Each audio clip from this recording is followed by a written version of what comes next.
Hello guys and welcome back to our channel. This is chapter wise PYQs of chapter 2 self and personality. ठीक है. So I have already covered chapter wise PYQs of chapter 1 which was variation in psychological attributes. उसके PYQs हम लोग cover कर चुके हैं. Chapter 1 chapter 2 को cover कर चुके हैं. So I will link everything in the description. सारी प्लेलिस्ट डिस्क्रिप्शन में होंगी तो मेक श्योर आप उसको चेक कर लो. Also I will link the telegram channel जहाँ पे I'm uploading the PPT and PDF of these PYQs will be uploaded on my telegram channel तो make sure उसको भी join कर लो. And with this we will start with our class. ठीक है. So I have segregated all the PYQs year wise. ठीक है. तो जितने भी PYQs अवेलेबल थे ऑन इंटरनेट उनको I have try to segregate year wise chapter wise for your ease. So with this we will start. सबसे पहले क्या क्वेश्चन है? पहला क्वेश्चन है according to Freud which element of personality does not care for moral values society और other individuals. Options are super ego id and libido. So we know कि Freud ने 3 structure of personality की बात करी थी, id, ego and super ego. Id it is responsible for your pleasure, ये pleasure principle पे काम करता है. ठीक है. And it does not care for moral values. ठीक है. मॉरल वैल्यूज पे ये केयर नहीं करता है. Ego it works with the reality principle. ठीक है. And super ego it works with the morality principle, ये मॉरल्स पे फोकस करता है. So according to this question the correct answer would be the id. Also libido क्या होता है? It is the driving force behind your id. Id को जो energize करता है, that force that energy is your libido. So the correct answer would be option number 3.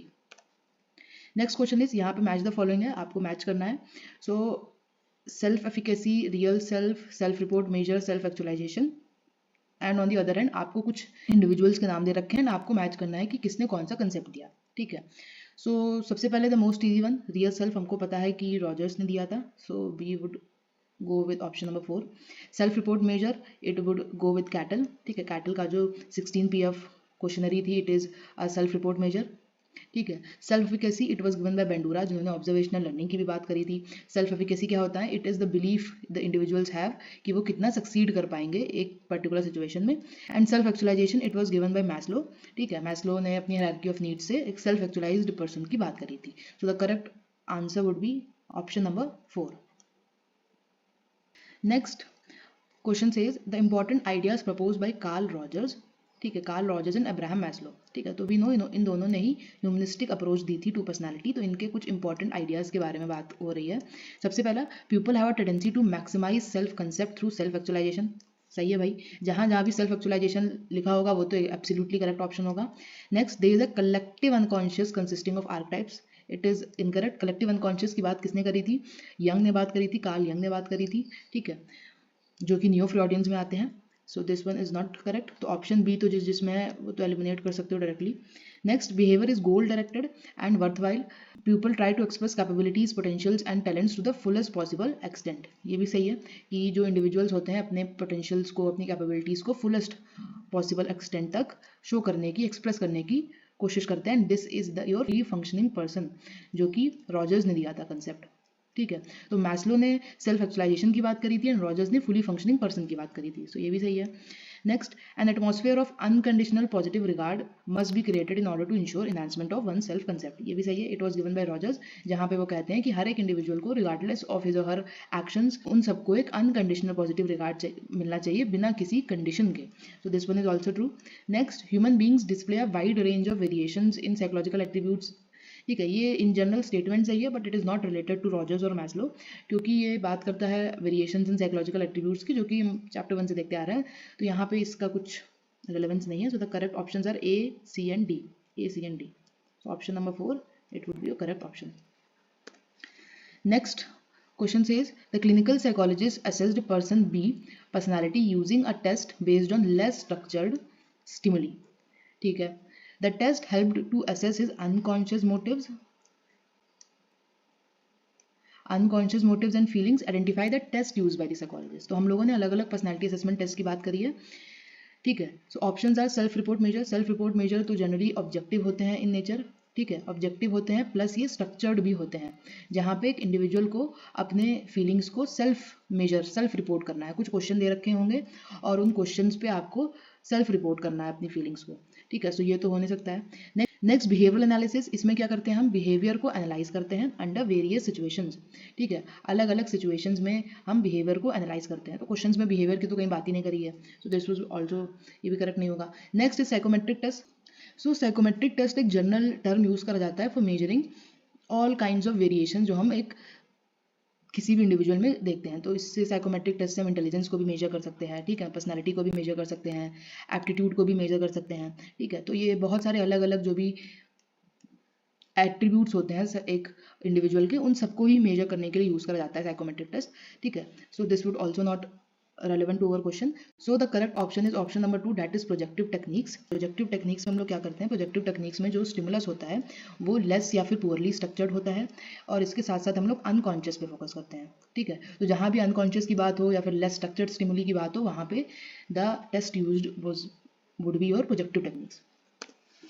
Next question क्या है, next question it is regarding the defence mechanism जो कि Freud ने propose करे थे। So the question says if a person defends against anxiety by adopting behaviours opposite to his or her true feelings. यहाँ पे individual क्या कर रहा है, अपोजिट बिहेवियर शो कर रहा है to his feelings. So the options are projection, reaction formation, rationalisation and regression, ठीक है। तो प्रोजेक्शन में तो क्या होता है कि हम अपने बिहेवियर को प्रोजेक्ट करते हैं टू समबडी एल्स, ठीक है, कि हमने एक तरीके से बिहेव करा बट हम ये कह रहे हैं कि ये मेरा बिहेवियर या फिर ये मेरी फीलिंग्स नहीं है, ये किसी और की फीलिंग्स है, ठीक है। For example if you like somebody तो तुम कह रहे हो कि I don't like him, my friend likes him, ठीक है। तो यहाँ पे तुम प्रोजेक्ट कर रहे हो अपनी फीलिंग्स को on to somebody else. Rationalisation में क्या होता है, आप अपने कुछ अनएक्सेप्टेबल बिहेवियर्स को या फीलिंग्स को रेशनलाइज करने की कोशिश करते हो थ्रू सम एक्सेप्टेबल रीजंस, ठीक है, कुछ ऐसे एक्सेप्टेबल रीजंस देते हो। क्लासिक एग्जांपल, आप एग्जाम में फेल हो गए बट आप उसको एक्सेप्ट नहीं कर रहे हो, आपकी आपने मेहनत नहीं करी इसलिए आप फेल हो गए, आप ये रीजंस दे रहे हो कि अरे क्वेश्चंस आउट ऑफ सिलेबस थे या फिर टीचर ने ढंग से नहीं पढ़ाया etcetera etcetera. So this is rationalisation, आप अपने अनरीजनेबल बिहेवियर को एक रीजन प्रोवाइड कर रहे हो उसको सही बताने के लिए। रिग्रेशन में क्या होता है, आप we use child like behaviours को हम यूज करते हैं, कोई भी एंग्जियस सिचुएशन से डील करने के लिए हम चाइल्ड लाइक मेथड्स का यूज करते हैं, तो दैट इज रिग्रेशन। तो the correct option would be option number 2, reaction formation. Reaction formation क्या होता है कि जब आप as said by the question आपकी ट्रू फीलिंग्स है उससे आप अपोजिट रिएक्शन फॉर्म कर रहे हो, अपोजिट बिहेवियर फॉर्म कर रहे हो, so this is reaction formation. तो नेक्स्ट क्वेश्चन क्या है, has been found extremely useful in career guidance, vocational exploration and occupational testing. तो यहाँ पे कुछ टेस्ट दे रखे हैं, पर्सनैलिटी मेजरमेंट के टेस्ट दे रखे हैं, एंड द क्वेश्चन सेज कि कौन सा टेस्ट बहुत यूजफुल होता है career guidance, vocational exploration and occupational testing में। So the options are Minnesota multiphasic personality inventory MMPI, ठीक है। तो ये तो वी नो कि it is use for majorly ये साइकेट्रिक डायग्नोसिस के लिए यूज होता है, ठीक है। सो ये तो रेलेवेंट नहीं है। सेंटेंस कंप्लीशन टेस्ट, ये एक प्रोजेक्टिव टेक्निक होता है जहाँ पे सेंटेंसेस दे रखे होते हैं, उन सेंटेंसेस को आपको कंप्लीट करना होता है, so it is also not relevant. Next Eysenck की personality questionnaire, this is also नहीं सही, बिकॉज यहाँ पे जैसे कि हमने देखा था 3 डायमेंशंस आइजनेक ने दे थे, पेन, ठीक है, साइकोटिसिज्म, एक्सट्रोवर्जन वर्सेस इंट्रोवर्जन, ठीक है, न्यूरोटिसिज्म, इन सारे को मेजर करना होता है। तो the correct option would be 16 personality factor questionnaire as given by Cattell, ठीक है। एंड NCERT में साफ साफ लिखा हुआ है कि it is use for career guidance, vocational exploration and occupational testing, and I have also explain this during my explanation, तो आप देख लो वहाँ से क्वेश्चन आ रहे हैं। So the next question is, which of the following refers to our ability to organize and monitor our own behavior, ठीक है। So the options are self efficacy, self esteem, self concept and self regulation. तो ये कुछ phrases होते हैं self से related, we have covered these, हर एक का क्या मतलब होता है, लेट्स सी। सेल्फ एफिकेसी क्या होता है, self efficacy is your belief कि how likely you will succeed in a given situation, ठीक है, कि कितना तुम लाइकली है कि कोई एक गिवन सिचुएशन में तुम सक्सीड करोगे। For example you have that belief कि if I will study I will pass that exam, I will score well, so this is self efficacy. Self esteem क्या होता है, जहाँ पे you are judging your own values, तुम अपनी values का खुद से जजमेंट प्रोवाइड कर रहे हो, ठीक है, that is self esteem. Self concept, it is the whole concept of who you are, ठीक है, हु एम आई, मैं कौन हूँ, इसका एक जो अपने बारे में लेके जो बिलीव सेल्फ कंसेप्ट होता है, that is self concept. So the correct option would be self regulation. Self regulation जहाँ पे हम रेगुलेट करते हैं, हम मॉनिटर करते हैं अपने खुद के बिहेवियर को, ठीक है। So the correct option is option number 4, self regulation. Next question, which of the following involves employing systematic, organized and objective procedures to record behavioral phenomena occurring naturally in real time, ठीक है।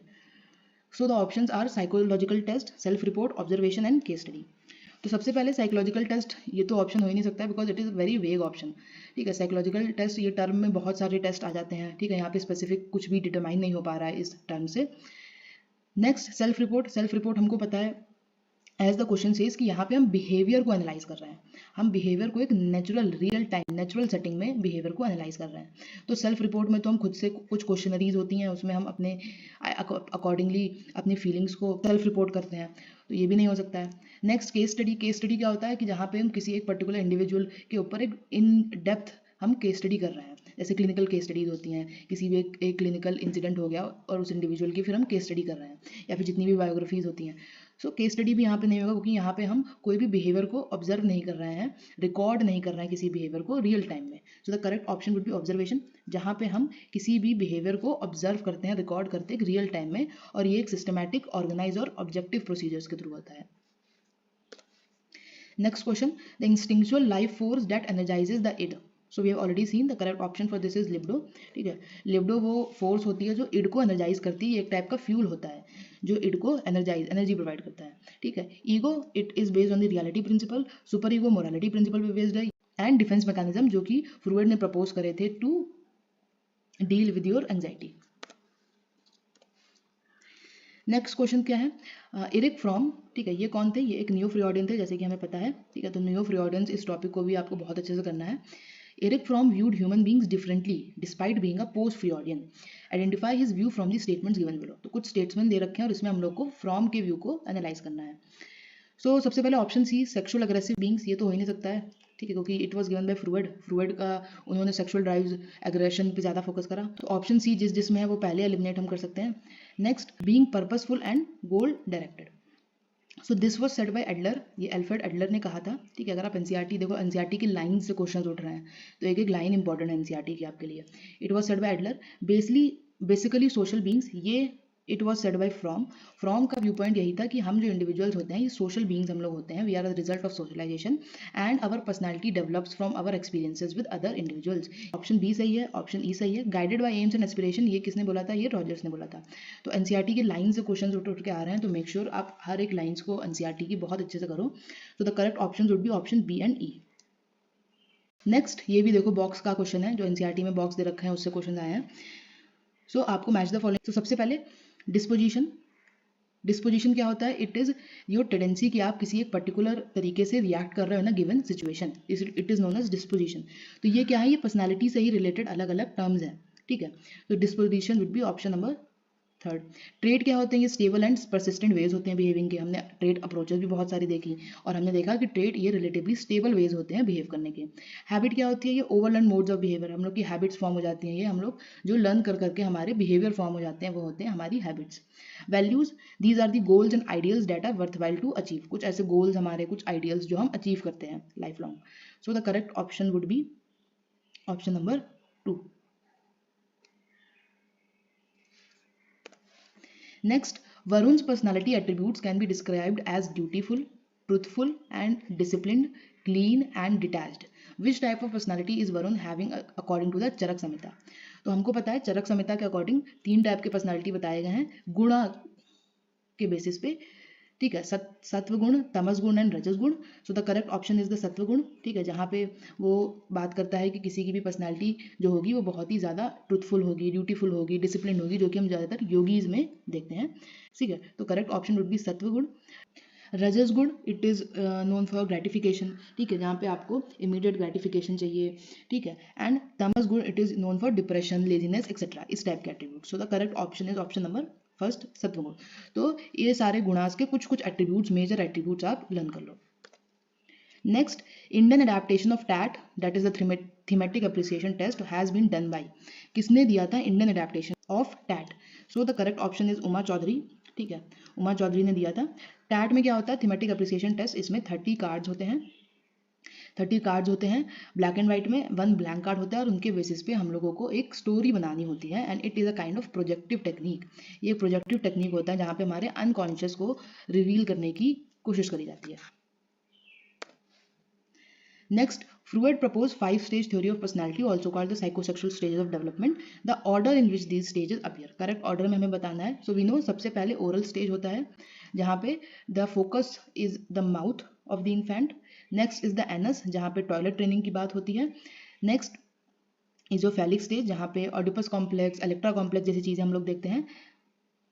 Next is the latency stage. Latency stage में यहाँ पे कोई भी sexual drives urges सारी ही hidden हो जाती हैं। And the last is the genital stage, जहाँ पे अब जो बच्चे होते हैं, अब जो टीनेजर्स होते हैं, वो एक सोशली मेच्योर रिलेशनशिप्स फॉर्म करना चाहते हैं। सो the correct sequence would be CAEDB। So option number 3 it would be your correct option. ठीक है, आप ऑप्शंस को ऐसे भी एलिमिनेट कर सकते हो कि सबसे पहला ओरल स्टेज होता है। So option number 3 it only starts with the oral stage, तो बाकी सारे ऑटोमेटिकली ही गलत हो जाएंगे, but this is the correct sequence. Next, according to Morris, type D personality is prone to depression, prone to cancer, high on energy और high on patience. सो हम लोगों ने ये भी सारे पर्सनैलिटी टाइप अप्रोच पर्सनैलिटी की भी देखी थी, जहाँ पे 4 टाइप्स की अप्रोचेस थी, A, B, C and D। तो हमने देखा था कि जो A वाले होते हैं they are prone to heart risk, ठीक है, हार्ट डिजीजेज में प्रोन होते हैं। बी वालों में एज सच कोई हेल्थ रिस्क नहीं होते हैं। सी वाले कैंसर के लिए प्रोन होते हैं। डी वाले फॉर डिप्रेशन, ठीक है। सो जिन्होंने भी कॉमन सेंस का यूज़ करके अगर D for type D and D for depression use करा तो इट इज़ करेक्ट, ठीक है। टाइप बी वाले जो होते हैं they are more prone to depression. Next, an individual we always makes a judgment about our own worth. This is an aspect of, as we discussed, it is your self esteem, जहाँ पे हम अपने values अपने worth को self जज करते हैं। Next question, Naveen worked very hard to qualify the national level entrance exam. However, on the day of exam, he went blank and just walked out of the examination hall without attempting the paper. When asked about this by his parents and friends, he totally refuses that such a thing took place. Naveen behavior is an example of. तो यहाँ पे आपको एक situation दे रखी है, उसको analyse करके आपको ये बताना है कि जो हमारा इंडिविजुअल है उसने कौन सा डिफेंस मैकेनिज्म को यूज़ करा, ठीक है। And the options are denial, repression, reaction formation and rationalism.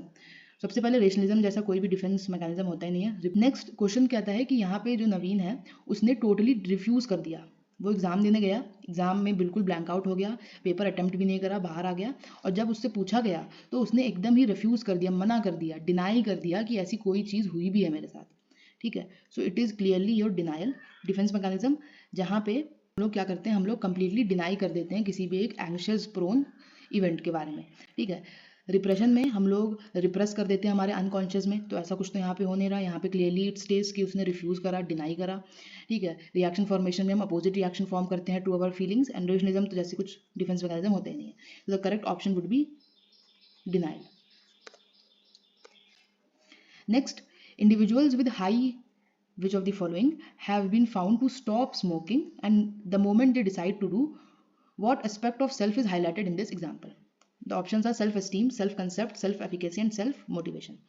Self concept क्या होता है, बिलीफ ऑफ हु एम आई, मैं कौन हूँ। तो यहाँ पे कुछ खुद के बारे में बिलीव्स की तो बात ही नहीं हो रही है, ठीक है। तो question is not mentioning anything like that. Self esteem में हम लोग अपने खुद के बिहेवियर, अपने खुद के वैल्यूज़ को जज करते हैं, अपने वर्थ को जज करते हैं, तो यहाँ पे भी कोई जजमेंट नहीं हो रहा है, इंडिविजुअल जज नहीं कर रहा है अपने आप को। सेल्फ मोटिवेशन में हम खुद से अपने आप को मोटिवेट करते हैं, यहाँ भी मोटिवेशन की नहीं बात हो रही है। तो the correct option is option number 3 self efficacy, which says कि हम it is the belief of succeeding in a given situation. So as question says कि जब वो डिसाइड करता है कि वो स्मोक करना छोड़ देगा, द मोमेंट ही डिसाइडेड उसी मोमेंट वो स्मोक करना छोड़ देता है। तो यहाँ पे दिस रिप्रेजेंट द इंडिविजुअल जिनमें हाई सेल्फ एफिकेसी होती है। Next, Agastya is a highly motivated executive who lakhs patience, feel short of time and is for ever burdened with work. He finds difficulty in slowing down. तो identify his personality type on the basis of Friedman and Roserman के classification. Type A, B, C और D. So देखो, type D वाले जो होते हैं वो ज़्यादातर डिप्रेस इंडिविजुअल्स होते हैं, बहुत ज़्यादा एंग्शियस, एंग्जाइटी प्रोन होते हैं, ठीक है। तो यहाँ पे ऐसी कुछ तो बात हुई नहीं क्वेश्चन में। टाइप सी वाले बहुत ही लॉजिकल, एनालिटिकल टाइप की पर्सनालिटीज होती हैं। टाइप ए पर्सनालिटी जो होती है इट इज़ बहुत ज़्यादा वर्कोहॉलिक होते हैं, बहुत ज़्यादा वर्कोहॉलिक एंड बहुत ही कम्पिटिटिव होते हैं, ठीक है, बहुत ज़्यादा काम करते रहते हैं। And type B it is totally opposite of your type A, ठीक है। बहुत ज़्यादा रिलैक्स होंगे ये इंडिविजुअल्स, ठीक है, इतना कुछ काम का लोड नहीं होगा, एकदम रिलैक्स चिल टाइप के होंगे। सो the correct option would be option number A, ठीक है। Correct option option number A है जहाँ। Next, which personality theorist emphasize on the concept of fully functioning person and ideal self? So we clearly know कि Rogers was the one, ठीक है, Rogers ने ये बात करी थी फुली फंक्शनिंग पर्सन की, जहाँ पे वो कहते हैं कि हर एक इंडिविजुअल को रियलाइज करना चाहिए अपनी कैपेबिलिटीज़ को, अपने पोटेंशियल को, और उस अकॉर्डिंगली काम करना चाहिए। And also he gave something like real and ideal self, ठीक है, जहाँ पे वो कहते हैं कि real self is what you are and ideal self which you want to be. और अगर इन दोनों में बहुत ज़्यादा डिफरेंसेस होते हैं, रियल सेल्फ और आइडियल सेल्फ में इफ़ बहुत ज़्यादा डिफरेंसेस हैं, बहुत ज़्यादा इनकॉन्ग्रुएंस है, तो इट लेट्स टू डिससेटिस्फैक्शन, ठीक है, अनहैप्पीनेस। बट अगर इन दोनों में कॉन्ग्रुएंस हैं, ये दोनों आपस में मीट कर रहे हैं, तो इट लेड टू सेटिस्फैक्शन और हैप्पीनेस, ठीक है। So Rogers was the one. Next, I am the one who easily gets hurt is an example of which aspect of self. Self के कौन से एस्पेक्ट की बात हो रही है यहाँ पे? Self as a subject, self as an object, self as a knower और self as a known. So self as a subject क्या होता है कि जब हम we are performing any action, जब हम कोई एक्शन कोई काम कर रहे हैं, तो क्लियरली इन द एग्जाम्पल हम कोई भी काम नहीं कर रहे हैं, सो ये तो हो ही नहीं सकता है। Next, self as an object, यहाँ पे इंडिविजुअल डिस्क्राइब कर रहा होता है how am I feeling, describing his feelings. तो क्लियरली एग्जाम्पल में इंडिविजुअल जो है वो डिस्क्राइब कर रहा है कि I am the one who easily gets hurt, मैं इस टाइप का इंडिविजुअल हूँ जो बहुत आसानी से हर्ट हो जाता हूँ। सो यहाँ पे option 2 is correct option. So now why option 3 and 4 ये क्यों नहीं सही हो सकते हैं? तो सेल्फ एज अ नोअर क्या होता है? It is similar to self as a subject, जहाँ पे आप अपने आप को जान रहे हो। सेल्फ एज अ नोअर, आप क्या काम कर रहे हैं आप अपने आप को जान रहे हो। Self as a known is when you are being knowned by other individual, तुम किस तरीके से तुमको लोग जानते हैं, और लोग जानते हैं, ठीक है। So the correct option, the most appropriate option of all these are the self as an object, ठीक है, जहाँ पे इन एनसीईआरटी भी इट इज क्लियरली स्टेटेड कि जहाँ पे आप अपने फीलिंग्स को डिस्क्राइब कर रहे हो। Next, why are most Asian cultures characterized as collectivistic, ठीक है। तो हम लोग ने देखा था कि एशियन कल्चर और वेस्टर्न कल्चर्स में, वेस्टर्न कल्चर जो होता है वो मोर इंडिविजुअलिस्टिक अप्रोच पे फोकस करता है and Asian culture more collectivistic approach पे फोकस करता है। सो वाई ऐसा क्यों है एशियन कल्चर्स में? पहला option, the boundary between self and others is relatively fixed. ये तो बिल्कुल ही गलत है, क्योंकि बाउंड्रीज फिक्स्ड होती हैं वेस्टर्न कल्चर्स में, जहाँ पे इंडिविजुअलिस्टिक अप्रोच होती है। Next, the boundary between self and others is shifting, thus at times focusing with the cosmos and at other times full withdrawn, ठीक है। Next, clear dichotomies between man and nature, ये भी गलत है, क्योंकि clear डिकोटमीज होगी ही नहीं, वहाँ होगी जहाँ पे इंडिविजुअलिस्टिक अप्रोच होगी, तो ये भी वेस्टर्न कल्चर्स में होता है, ठीक है। Next, self and the group exist as two different entities remaining at a distance, ये भी वेस्ट में होता है, जहाँ पे इंडिविजुअलिस्टिक अप्रोच होगी। कलेक्टिविस्टिक में तो ग्रुप और सेल्फ एक साथ काम करेगा मिलके, ठीक है। So the correct and most appropriate option is option number 2, ठीक है। ऑप्शन नंबर 2 जो ये कहता है कि सेल्फ और ग्रुप्स, सेल्फ और अदर्स की बाउंड्री शिफ्टिंग होती है, मतलब इतनी कोई रिजिड नहीं होती है, फ्लेक्सिबल होती है, कभी आप खुद पे फोकस करोगे, कभी ग्रुप पे फोकस करोगे, ठीक है। So option number 2 it is the correct option. Next, Arushi was a friendly, outgoing and relaxed girl who could be described as fat, round and soft. According to Sheldon's typology, Arushi falls under which category? So we know Sheldon ने 3 type की personalities बताई थी based on body types, ठीक है। Endomorphic, mesomorphic और ectomorphic. Ectomorphic कौन से होते हैं? जो बहुत ही थिन होते हैं, बहुत ही थिन फ्रेजाइल टाइप के होते हैं, उनको एक्टोमॉर्फिक में हम प्लेस करते हैं। मेसोमॉर्फिक में जो मस्कुलर टाइप के इंडिविजुअल्स होते हैं, M for muscular, M for meso, ठीक है। एंडोमॉर्फिक में जो इंडिविजुअल्स होते हैं ये काफ़ी फैट होते हैं, चबी होते हैं, सॉफ्ट होते हैं। सो the correct option is option number 4।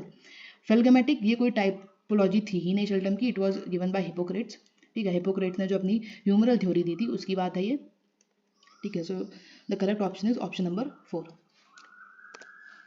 Next, while judging a personality pageant, raters give high scores to contestants who were already famous, ठीक है, because of their presence in popular TV serials or advertisements, and tended to give low scores to those who were not so popular. इस phenomena को हम लोग क्या कहते हैं? मतलब कि आप जो लोग ऑलरेडी फेमस हैं उनको ज़्यादा स्कोर दे रहे हो एक पेजेंट में, और जो लोग कम पॉपुलर हैं उनको लो स्कोर दे रहे हो। So options are halo effect, recency effect, primacy effect और रोजेंथैल इफेक्ट, ठीक है। So Rosenthal effect it is based on your expectation, ठीक है। ये इफेक्ट क्या कहता है कि अगर आपके हाई एक्सपेक्टेशन होगे तो आप काम अच्छे से परफॉर्म करोगे, लो एक्सपेक्टेशन होगे तो अच्छे से परफॉर्म नहीं करोगे। तो क्वेश्चन में एक्सपेक्टेशंस की तो बात ही नहीं हो रही है, so it would not be correct. Primacy effect क्या होता है और रिसेंसी इफेक्ट क्या होता है? ये दोनों ही आपस में रिलेटेड है। प्राइमेसी इफेक्ट होता है जब आप कोई लिस्ट दे रखी है, लेट्स से आपको एक लिस्ट दे रखी है 10 वर्ड्स की, एंड उस लिस्ट में if you are able to remember only the beginning वाले आइटम्स, ठीक है, शुरू के वर्ड्स को आप रिकॉल कर पा रहे हो, तो इसको हम लोग कहते हैं प्राइमेसी इफेक्ट, जहाँ पे you are able to recall only the beginning items of a list. Recency effect में you are able to recall only the end वाले items, end items of a list, किसी भी लिस्ट के and items को जब आप recall कर पा रहे हो. So this is the recency effect. ठीक है, तो यहाँ पे ये दोनों तो बिल्कुल ही नहीं फिट हो रहा है क्वेश्चन में. तो the correct option is hello effect. Hello effect जहाँ पे हम किसी एक पर्टिकुलर एक सिंगल ट्रेड के बेसिस पे जज कर देते हैं. तो यहाँ पे हमने पॉपुलरिटी के बेसिस पे पूरा जज कर दिया. पॉपुलरिटी के बेसिस पे हम यहाँ पे स्कोर्स दे रहे हैं. तो एक हमने सिंगल ट्रेड के बेसिस पे हमने स्कोर्स प्रोवाइड करे. ठीक है, so hello effect it would be your correct answer. Next and the last question for today is it is match the following. आपको मैच करना है. सो सेल्फ एस्टीम क्या होता है? वी सॉ कि इट इज़ योर जजमेंट, आपके खुद के वैल्यूज़ के बारे में क्या जजमेंट होता है. ठीक है, so it would be option number 2, judgements about your own value और worth.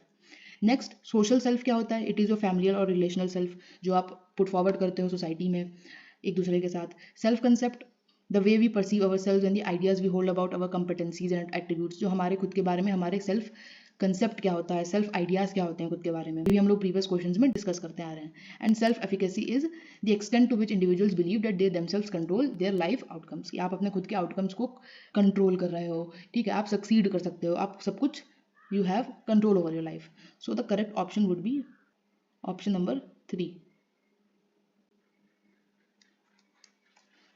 So with this we have come to an end of the video. ठीक है, सो आप यहाँ से with covering all these PYQs आप एनालाइज कर सकते हो what are the important topics, जिसको बिल्कुल भी स्किप नहीं करना है. स्किप तो पूरे चैप्टर को भी नहीं करना है, बट मोस्ट ऑफ दी सारे टॉपिक्स आपको कवर करने हैं. And also read line by line NCERT को, क्योंकि NCERT की लाइन से भी क्वेश्चन आ रहे हैं, तो कोई भी लाइन्स को स्किप नहीं करना है, सारी लाइन्स को अच्छे से कवर करना है. इंपॉर्टेंट पर्सनैलिटी थ्योरीज जिससे कि क्वेश्चन आ चुके हैं, जैसे कि शेल्डन की थ्योरी, फ्रूइड की थ्योरी. ठीक है, चरक संहिता वाली थ्योरीज, उससे क्वेश्चन देखने को मिले हैं. और साथ ही साथ मोस्ट इंपॉर्टेंट सेल्फ वाले जितने फ्रेजेज हैं, this I have completed in very easy and detailed manner, तो आप मेक श्योर इसको चेक कर लो. ठीक है, सेल्फ वाले सारे फ्रेजेस इनको बहुत अच्छे से करने हैं. एंड ऑल्सो आपको पर्सनैलिटी टेस्ट जैसे कि टैट, ठीक है, 16 PF, EPQ, MMPI, ये सारे ही पर्सनैलिटी टेस्ट भी देखने हैं. रॉरशैक, ठीक है, इनसे भी क्वेश्चंस देखने को मिले हैं. ठीक है, सो with this keep learning and keep revising.